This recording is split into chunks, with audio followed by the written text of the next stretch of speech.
ಅದಾನಿ ವಿರುದ್ಧವಾಗಿ ಪ್ರತಿಭಟನೆಯನ್ನ ಪ್ರತಿಪಕ್ಷಗಳು ತೀವ್ರಗೊಳಿಸಿವೆ. ಸಂಸತ್ನ ಆವರಣದಲ್ಲಿ ವಿಭಿನ್ನ ರೀತಿಯಲ್ಲಿ ಪ್ರತಿಭಟನೆಯನ್ನ ಪ್ರತಿಪಕ್ಷಗಳು ಮಾಡಿವೆ.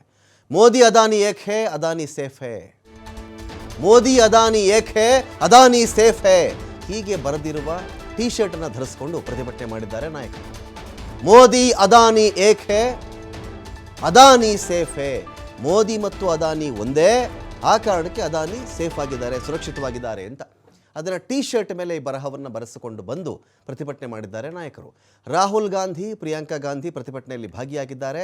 ಪ್ರಧಾನಿ ಮೋದಿ ಅದಾನಿ ವಿರುದ್ಧವಾಗಿ ಈ ಒಂದು ಘೋಷಣೆಯನ್ನು ನಾಯಕರು ಕೂಗಿದ್ದಾರೆ. ಅದಾನಿ ಪ್ರಕರಣ ತನಿಖೆಗೆ ಜಂಟಿ ಸಂಸದೀಯ ಸಮಿತಿ ರಚನೆ ಆಗಬೇಕು ಅಂತ ಆಗ್ರಹ ಮಾಡಿದ್ದಾರೆ.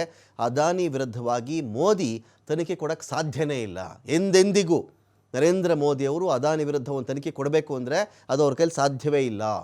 ಹಾಗೆ ಮಾಡಿದ್ರೆ ಸ್ವತಃ ಮೋದಿನೇ ತನಿಖೆ ಫೇಸ್ ಮಾಡಬೇಕಾಗತ್ತೆ ಎಂದಿದ್ದಾರೆ ಅವರು. ಅದಾನಿ ಮತ್ತು ಮೋದಿ ಒಂದೇ, ಆ ಕಾರಣಕ್ಕೆ ಅದಾನಿ ವಿರುದ್ಧವಾಗಿ ನರೇಂದ್ರ ಮೋದಿ ಯಾವತ್ತೂ ಕೂಡ ತನಿಖೆ ಮಾಡೋಕ್ಕಾಗದೇ ಇಲ್ಲ.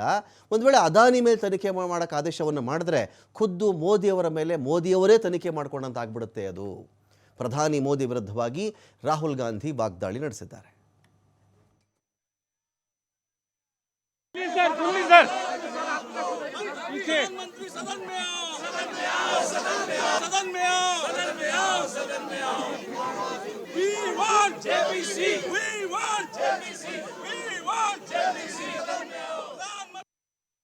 आप अपना ही इन्वेस्टिगेशन कराओगे कभी? आप करा सकते हो अपना इन्वेस्टिगेशन?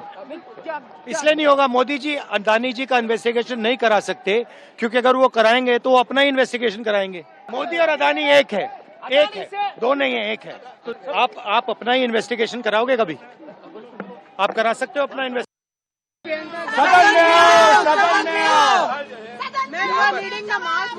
जवाब दो, जवाब दो।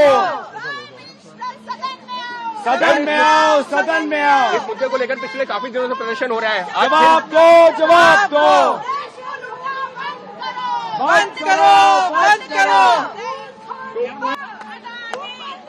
अडानी, अडानी, अडानी, अडानी, अडानी, अडानी, अडानी, अडानी, अडानी,